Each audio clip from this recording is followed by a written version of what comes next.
கல்யாணம் serial next பிரேமோ என்ன மாதிரியான ட்விஸ்டாக்க போகுதுன்னு பார்க்கலாம். அனாமிகா முடிவு எடுக்கிறாங்க. எப்படியாவது மக மேல ஏதாவது ஒரு திருட்டு பழிய போட்டி ஆகுதுன்னு சொல்லிட்டு உடனே அனாமிகாவோட நகையை எடுத்துட்டு மகாவோட ரூம்ல அவங்களுடைய சூட்கேஸ்ல வச்சிடுறாங்க. இப்போ உடனே அனாமிகா பயங்கரமா டிராமா பண்றாங்க. எல்லாரும் வராங்க. என்னாச்சுன்னு சொல்லி கேட்குறாங்க. என்னுடைய காஸ்ட்லி நெக்லஸ், வைர நெக்லஸ், இந்த நெக்லஸ் காணாம போயிடுச்சு. நான் குடிச்சிட்டு பார்க்கறதுக்குள்ள இல்லைன்னு சொல்லிட்டு சொல்றாங்க. உடனே பாட்டி இங்க பாருமா, இந்த மாதிரியெல்லாம் பழி போடக்கூடாது.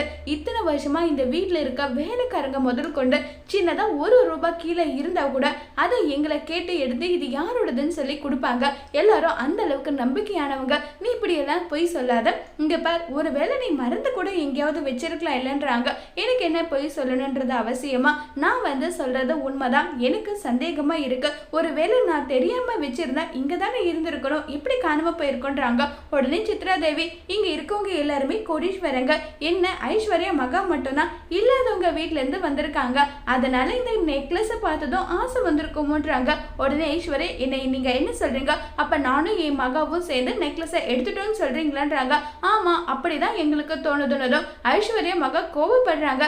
நீங்க தப்பு பண்ணலன்னா எதுக்காக கோவப்படுறீங்க?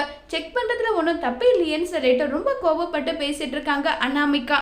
சூர்யா விஜய் உன்னுடைய பொண்டாட்டி கிட்ட சொல்லிவே தேவையில்லாத பண்ணிட்டு இருக்கான்னு சொல்லி ரொம்பவே கோவப்படுறாங்க சூர்யா. அதோட இந்த பிரமவை முடிச்சிருக்காங்க.